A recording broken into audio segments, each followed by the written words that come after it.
This is Ed Kyle with Mike LaHood. Today on our program, we're taking hacks with Matt Kress. Matt's the pitching coach and recruiter for Bloomsburg University. Matt, welcome to the program. Can you give us a little bit of background about yourself, and then we're going to jump right in? Absolutely. First off, thanks for having me on the podcast. It's a great time to talk baseball with some really good baseball minds. But when it comes to my story, I'm fairly new to the baseball coaching realm. I graduated last year from Chestnut Hill College, right outside of Philadelphia, Division II in the CACC. Played there for 4 years, broke my thumb, and got to get another year after that. So for 5 years. So it was a great time.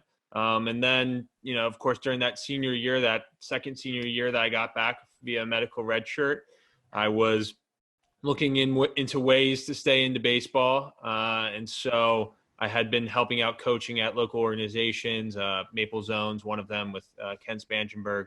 And he had alluded to this idea of a graduate assistant, which I really wasn't quite sure what it was.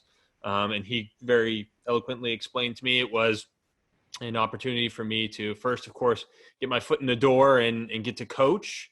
And then secondly, to also obtain a master's degree in something that at least you're pretty interested in. So a great way to, dip your toe into this coaching world, and especially the college coaching world. But of course, have a fallback plan if, that's not something that you're really quite interested in. So I've been studying College of Student Affairs, and this will be my third semester. So taking classes right now, and it's a joy, going through that all. But the one thing I always like to say is, you got to have a growth mindset. You got to be a continual learner. So, when it comes to like the CSA program, I'm learning a lot about leadership, team development, that sort of thing. So trying to sharpen my tools on that end to get ready and get back on campus, hopefully in fall 2020. That's right. That's right. It's a good thing. You got a plan where you can stay in a game that you enjoy and still looking forward and have a plan to keep going when it's time to get to that next step in your life. I mean, everybody gets there at one point. Like it feels right now, we talked a little bit earlier about that our nation's kind of coming out of the fog of the virus, slowly but surely. Slowly but surely, it seems to me we're getting back outside. We've got a bunch of things to talk with you about today, so I'm going to jump right into it. So can you give us some insights into your thoughts on player development? Where do you draw inspiration? Things like that. Oh man, that's my bread and butter right there. I really enjoy player development. That might be one of the best facets of the game in my mind.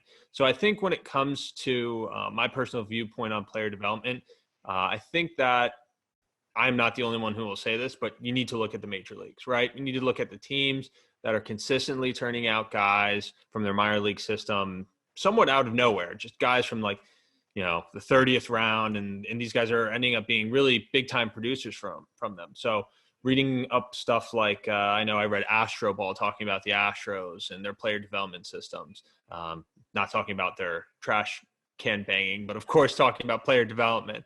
And then looking at people like the Rays, even the Yankees, all these teams have like really, really impressive player development systems. And so my whole entire thing has been, how do I copy that? How do I find ways to, with the budget that I have, do that, right? And so I think one of them has been the use of Excel spreadsheets, right? A lot of people have used Excel spreadsheets in their work and their job, even in like fantasy baseball, fantasy football. Like I know that I've used them before. And so I've developed a way to have a player database on Google Sheets, right? Which many major league teams have, telling us how are they performing? What are we measuring? Are we measuring weight? Are we measuring wellness questionnaires? Are we measuring the amount of caloric intake that player's taking in? So I'm trying to hit every single facet, right? If we're asking a guy to add weight, then I should probably be asking what the calorie amount that they're intaking, because I can at least do that with my low budget, right? I don't have that Major League Yankee budget quite yet. And so that's just, for me, that's what it is. It's have the retest model, right? Have a hypothesis, decide to test it, retest it, keep the data somewhere that I can look back at it at multiple different times. And that's just something that I know major league teams have. I know major league teams have, vast player development, networks on their computers that can show you every single major league player and how much they're sleeping. I mean, honestly, that's how minute that data will really get. So I think when it comes to player development, it's track things that you think are important, right? like we talked about weight, if you think that's important, track it. If you think pitch velocity is important, track it. If you think strike percentage is important, you got to track it, because there's got to be a way for you to tell that, hey, this player I think is not really doing too well at throwing strikes, and then giving them some sort of stimulus to improve that command, and then seeing where they end up. And if you're not really doing that, I mean, I don't blame you. It's tough, but I think that's the best way that we can improve our players and hopefully help them get to their, peak level of performance. Yeah, that's a great point, Matt. I want to personally welcome you onto the program. I appreciate taking time out. I know you guys are busy trying to figure out what the heck's going on out there, and taking time out of your day was nice of you to come on board. We're looking forward to it as well. And that's a great point, because you know what? You just added another dimension to baselines and measurables that a lot of people don't think about. We think about 60 time, what your velo across the diamond. They don't look at it from that perspective, and I think that's really something cool for the kids and the parents that are out there listening to this podcast right now, because they forget about that stuff. I mean, I joked about it on the show last week with some of the kids gassing out during warm-ups, and I said, did you eat? And he goes, yeah, I had a Hot Pocket. So it kind of falls in that line that this is something that needs to be taken care of. And to know that they could come to your university, be part of your program, and know that that's being kept just like every other measurable, I think is something really neat for people to hear. So, so with that being said, let me change gears just a little bit. That's once they get to your institution and to your program. Let's digress a little bit to, with we talked a little bit off camera about this. College baseball was shut down. High school baseball was shut down. We don't know what's going on, with travel ball for the summer. Hopefully the fall will be okay, but we're still not even sure. This is important for these kids. Travel ball is a big thing for recruiting. Right. What, if anything, different would you suggest, talking to the kids that are out there listening right now, should they look at from a recruiting standpoint, from getting themselves, to get Matt Kress interested in them or know that they exist, that maybe they didn't have to do prior to all this? Right. I think, and I know that we've talked about this off camera, and you guys are very much on point with this, but you can't take your foot off the gas right now. And I know it's very easy to take your foot off the gas because there's no games in sight. There's no tournaments in sight. There's no showcase in sight. Division 1s, 2s, and 3s aren't going to be looking at you tomorrow, unfortunately, just with the current state of everything. So you need to find out ways to be above the system, right? And by that, I mean, you can still contact me, right? You can still reach out. You can still send emails. You can still talk to Coach LaHood and say, hey, I'm interested in X, Y, and Z school. Do you think that I'm a fit? And I think one of the things that I've been pushing a lot when I've been talking recruiting in this dead period and weird time in sports is it's a great time for you to send videos, right? And we've been sending videos to each other all the time. I've gotten multiple emails that have videos, but what makes your video give me more information, right? And the one thing that I always have thought about is, hey, if you send me a video and you say I throw 85 to 87, and I go, okay, well, I think that's pretty good. And then I go and watch you and you're throwing 82, there's a problem. If I watch a video and you have, let's just say, I know Pocket Radar is a couple $100, but it's a lot easier than those stalkers that are thousands and thousands of dollars. But if you have a Pocket Radar and that thing pops up 85, then that's verifiable. I've seen that. I've seen you throw a couple pitches at around 85 to 87. And then I know, okay, well, he's not just blowing smoke right now. So that's always a big one. So I think the best way during this weird time is leverage technology, right? Let's just say you have a Rapsodo. Great. You can use that. I love getting Rapsodo reports. If you have a Rapsodo report, you can send it straight to my email, stgabase@bloomu.edu. If you have something that could do exit velocity from somebody throwing to you, great. But it's just having verifiable data to prove that you are what you say you are really puts you so much farther ahead than just the normal email of, hey, my name is X, this is my GPA, and I've been up to 85, but I don't really have any video or any way to prove that. Yeah, that's a great point. And it's funny, you're so timely. We just got a video out I don't know, what, 2 days ago, Ed, something like that, telling our players to stay active. Don't change anything as far as if you have an interest in a school, let them know.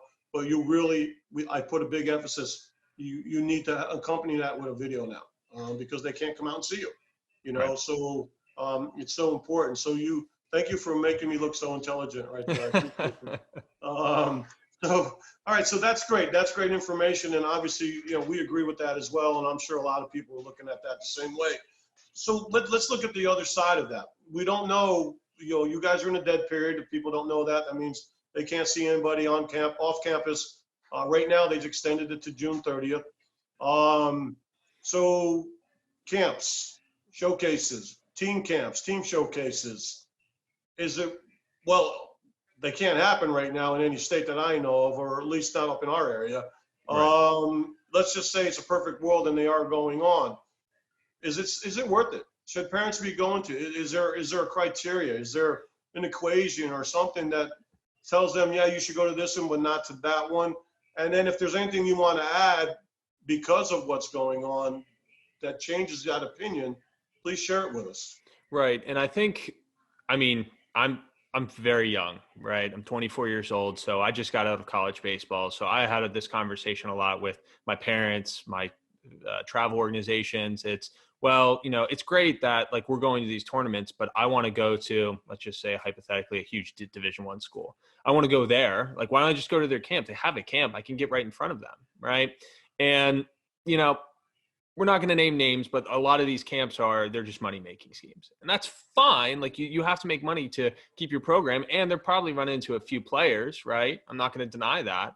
But I think what we need to think about when we're looking at camps is like how many players are our team actually taking from that camp? And I did the math. As you can tell, I'm a little bit of a nerd for data. But if we're looking at specific numbers, right, from us of guys we took in the 2020 recruiting class, right, and how many actually showed up to a camp, threw a pen, just did whatever we had that camp, I think that would put us at about right under 40%, right? So still pretty good. And those players were players that reach out to us and said, oh, hey, Coach Kress, I was thinking about coming. Is it worth my time?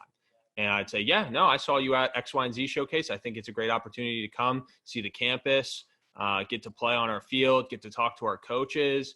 And I think that in the end, that's a way you can do it. You can reach out to the coach and ask whether or not it's your time, but also leaning on some of these travel organizations, people like yourself, Mike, and saying, do you think it's really worth my time?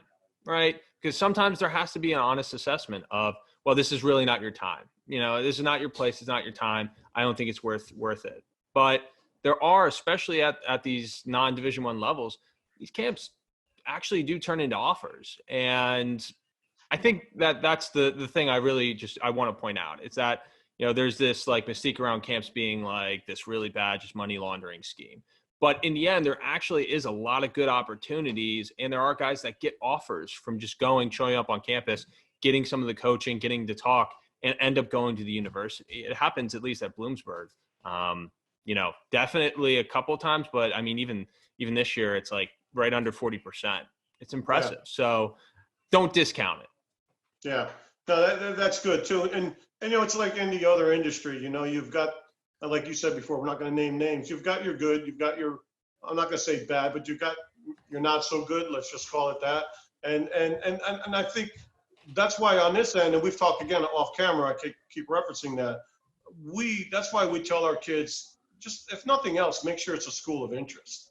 Right. You know, if it's a school of interest of yours and you think it's a good fit, then yeah, go. You know, but when they start dreaming, like you said, the big D1s, and some of them even, you know, they're thinking Power 5, they have to remember one thing, you know, 90% of the time you're looking for this, you know, and these players have to realize if you're a position player, especially at the higher up, the bigger schools, you have to have some kind of wow factor in something. Because if not, when you start getting down to D2, small D2s, maybe D3s, you know, those kids are more body of work people. You know, and you're not going to get that in a 2-hour workout.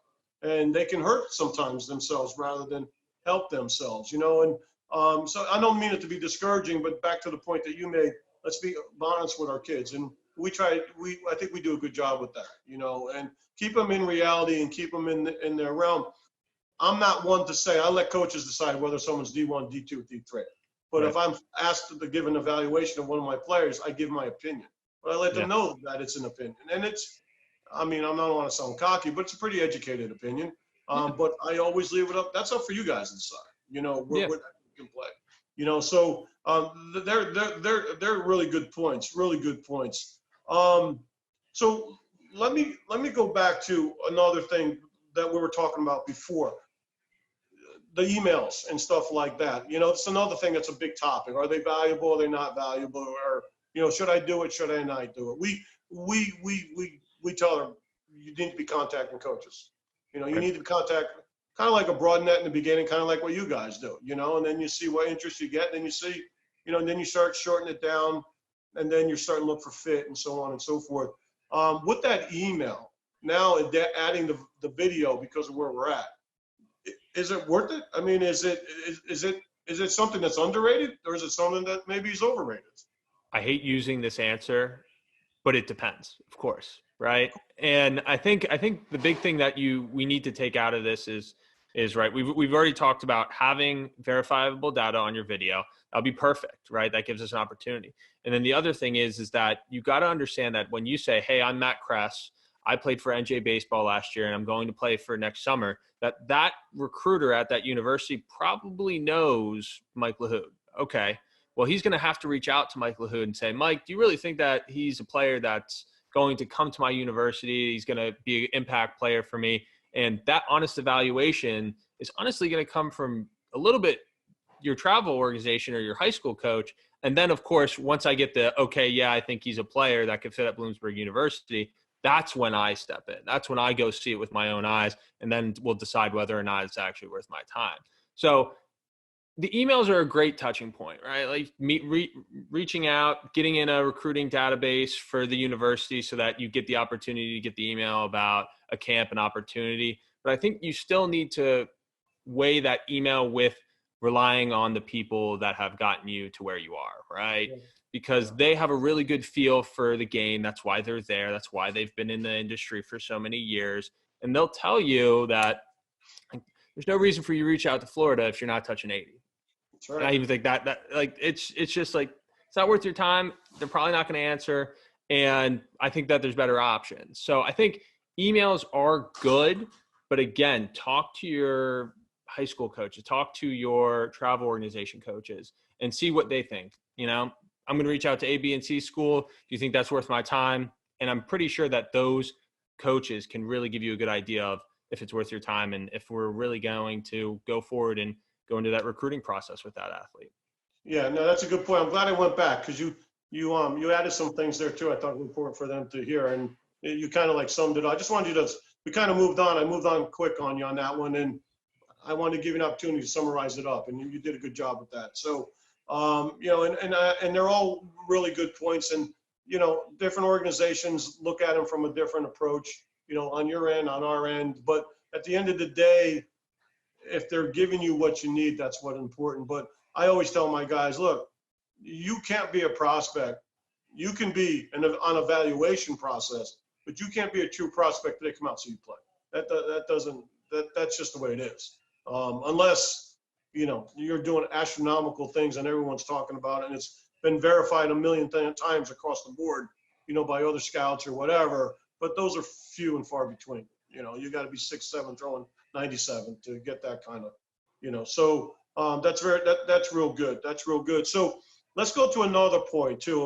Let's stay on the recruiting portion of it, because that seems to be the things that the people who watch our podcast really they bite into that. They really, absolutely, that's the info they're looking for because it's important to them, So we always talk about fit. Yep. We've been, over at NJB. We tell our, I use the tagline, or I guess it's not a tagline, but if you couldn't go to that school, if something happened, you couldn't play baseball, would you still want to go to that school? Right. So we tell them to look at, obviously they all know, they want to know about your program, but academically, socially, geographically, is there any of those aspects? I'm going to give you the same question I asked you previous. Overrated, underrated? Are we missing something as far as fit? Yeah, no, I think that if we were to actually have the transfer portal be public information, right? We get a lot of interesting information about players that go to universities and then the fit's just not there for whatever reason. That's fine. It happened to me. I'm told, like, it happens. I understand. But yeah, I think when it comes to fit, you really have to spend some time thinking about every facet possible, right? So do they have what I want to study? Because for a good majority of the players that are all in our programs, like, they're not going to graduate and go to the major leagues and play for the Yankees, the Red Sox. Like, that's just not what's going to happen. So are you going to come out with a degree? Okay, great. Am I going to come out with a degree that's going to put me into a good job that I can get my life started and really push forward with my life? Got to ask that question, right? And sometimes the coaches really don't have it. That has to be your own research, maybe online, talk to professors, talk about where their alumni are. They're great questions to have. Other things, I think one of the, socially is important. Do I like a large school? Do I like a medium school? Do I like a small school where I really know my professors one-on-one? Got to ask yourself that question. And one of the biggest ones, and we talked about player development, but one of the biggest things that you need to understand about fit is, okay, well, is there any player development really going on? Which I feel like, I've had a little bit of taste of both sides, right? I played baseball. I was even helping with recruiting when I was, coaching teams before I decided to come to Bloomsburg, right?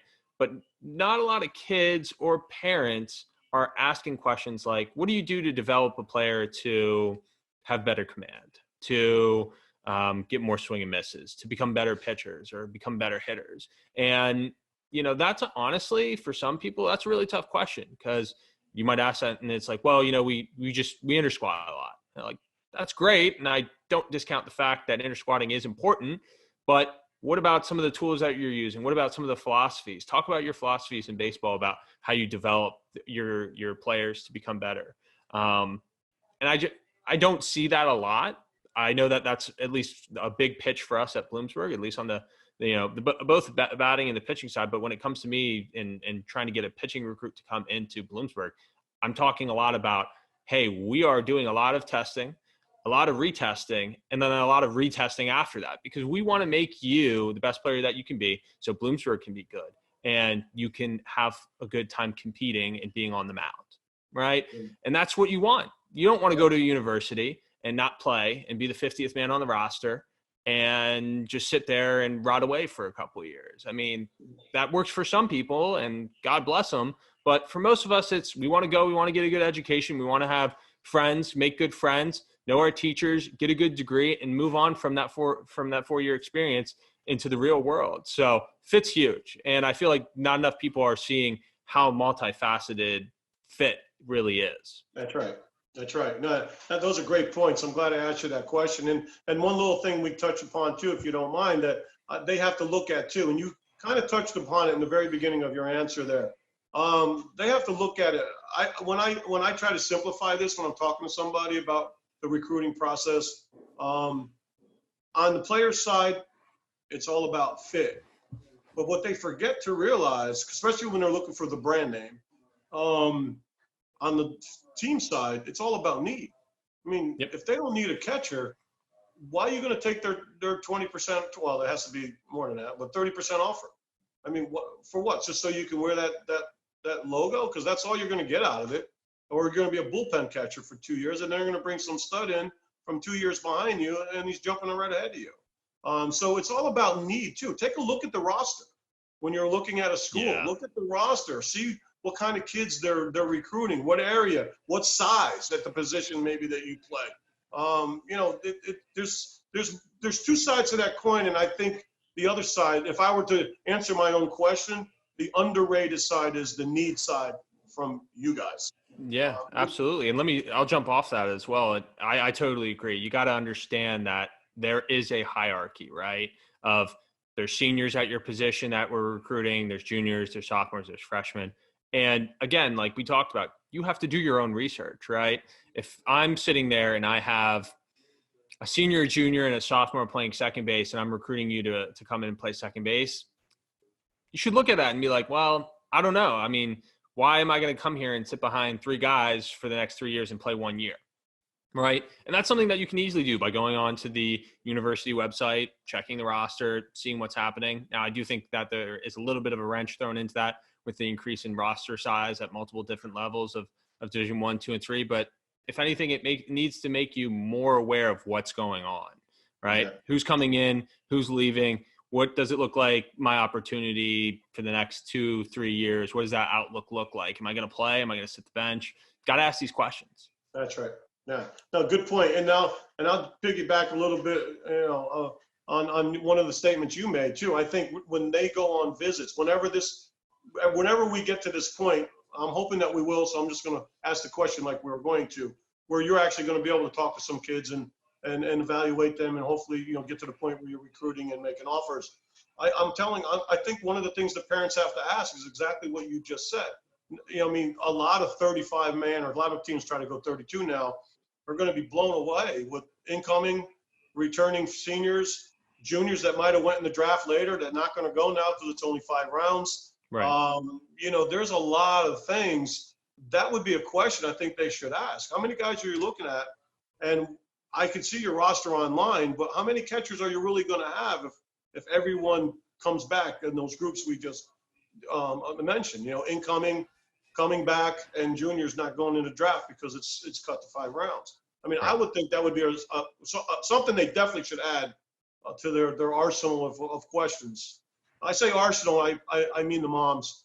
Dads only have a couple. The moms have an arsenal of questions, which is great because they think It's of things true. that we don't think about. What happens when little Johnny's sick in the middle of the night, things like that. So I say it kiddingly, but wouldn't you agree that's something that you would think they should ask you, correct? Yes, and I agree with your opinion that it's usually the moms who are asking it, right? The moms, they can kind of see past the fact that it's an offer to play baseball at X school, and they're offering me this amount of money. They're like, okay, well, there's other questions that we need to ask. Is Johnny going to be able to move forward in his degree? And look, we were all that age where we were happy to get the offer. We were happy to go play college baseball. We're happy to go play professional baseball. If you were listening to this and you got to play professional baseball, but moms rule the world. They really understand what's going on. And we really, need to lean on them a little bit more about getting a holistic picture of what's going on when you decide to go to whatever university you hopefully get the offer from. That's a great answer, Matt. I agree with all those points, and they're really, really good points. I think a lot of things that you shared, a lot of things that the people need to hear who are coming for that type of information, and even those who aren't coming for that type of information, because it's important. It's important. So, hey, you know what? I can't believe we filled 30 minutes already, and probably a little bit more. This was really, really good. Great information. I like you have a lot of little different perspectives, and I think it's so awesome to have that. And that's why we do this, for these guys to gather that information. So what I'm going to do now, before I close it out, I'm going to give you an opportunity. Is there anything that you want to go back that you should have said that you forgot, or something you want to say about your program, your school, or everything in general? Because I think listening to you speak tonight, I'm sure some people must have a little bit more interest in what Bloomsburg's all about. So Right. maybe you can feed that. And one of the things I think the people should know, and I think arguably one of the top D2 conferences in the country. I don't think you would get too many people to debate that. So I think they should know that as well. And you probably wouldn't say something like that. So I'm gonna say that for you. So the rest is on you. You got as much time as you need. Something you want to say, please go ahead and let us have it. Yeah, no, I think I really honestly didn't know enough about Bloomsburg until I got there. And the things that I've been really, really impressed by are twofold, right? It's like you said, the PSAC is just so competitive, right? There are so many good teams, east to west, doesn't matter. But of course, since Bloomsburg is in the east, facing a lot of these teams that are nationally ranked teams, right? So if you want to go, you want to compete with the best, boom, that's right there. And I think that people have this idea, and it's fine. I even had this idea that, of course, like Division II baseball is worse than Division I baseball. And, sure, there can be some bias. I'm coaching at Division II, and it's fine. But I've seen a lot of Division II baseball in my lifetime, and I've also seen Division I baseball. And there are some teams in Division II that can easily beat up on some of the mid-major Division I teams. And these teams are really impressive, and a lot of them, they come from the PSAC, and it's great. It's really impressive. And number two, I think when it comes to Bloomsburg specifically, I hope we do a great job, but we really try to focus on the leadership aspect. So we have something we like to call the leadership program, right? Where we're trying to develop young men, and we call it the 40-year plan, right? Because in the end, when you decide to come to Bloomsburg University, you're deciding to be, alumni for 40 years. You're deciding that you can text, call Coach Collins, me, any of the other assistant coaches that we have on staff anytime with anything. Hey, I'm having trouble. I need help. Or, hey, I'm looking for jobs. This is what we're doing. So we like to really push that leadership program where we're developing, I think we talk about suicide awareness and prevention, mental health. We're talking about looking forward towards your degree, or at the end of your degree when you decide to go into the workforce. What does that job market look like? So we use career services on campus a lot. Those are our best friend. I don't think Lori Schmidt's ever going to see this, but Lori Schmidt, man, she knocks the ball out of the park, and she's a head of career services, and she runs our career night, right, where we have all of our alumni come back and talk to our guys about what are they looking for, where are they looking to go, and trying to help them get that started. So I think, look, if you're going to come to Bloomsburg, right, you're going to come. We have great programs, business, nursing. We have a lot of bio majors. You're going to come for the classes. You're going to love the social aspect. It's about a medium campus, vibrant atmosphere, really impressive on the social end. And of course, you're going to come to, play competitive baseball in one of the best conferences in Division II. But I think the biggest thing that I want people to take away from meeting me, listening to me a little bit, is that we're going to push a little further, right? We're going to try to develop your son, young adult, and push him to become the best, adult that they can be at the end of those 4 years, and hopefully put them in a situation where, they're not living in mom and dad's basement. They can move forward, and they can, really start that journey. And I think that's what makes us special. Our pitch is all on that. We want this to be a 40-year plan. We want to develop young men to be great husbands, great fathers, and really great people that employers come to us all the time. When I went for my GA interview, I know I'm rambling a little bit, but when I went for my GA interview, I sat down with Mike Collins.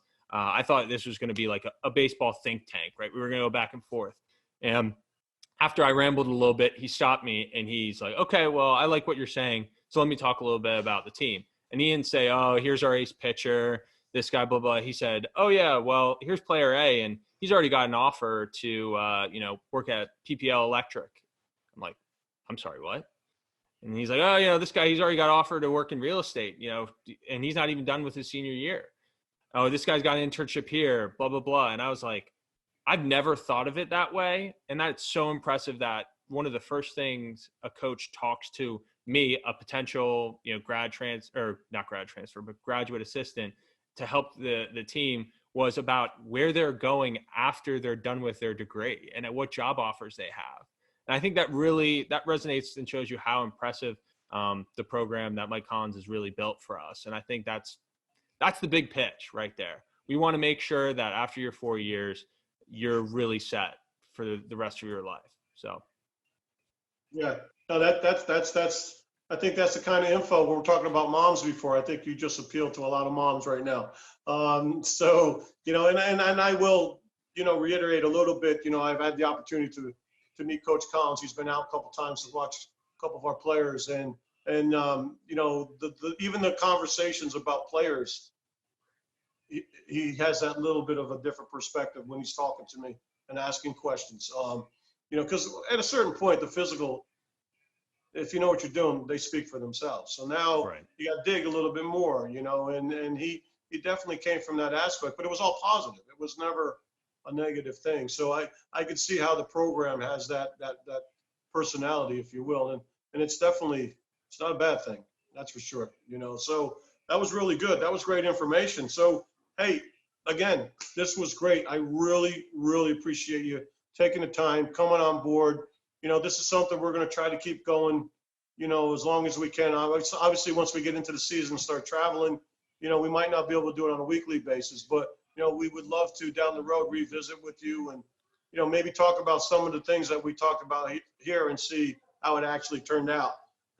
And then you can give an update on the program or whatever, and hopefully maybe announce a couple signees from NJB. So, something like that. Yeah. Thank you so much for having me on. I really love the Jersey Shore area. Love what NJ baseball is kind of throwing together here. You got a lot of good players. So to everyone listening, stay safe, and hopefully we run into you this summer and we can go forward and we can have a good old summer playing some baseball.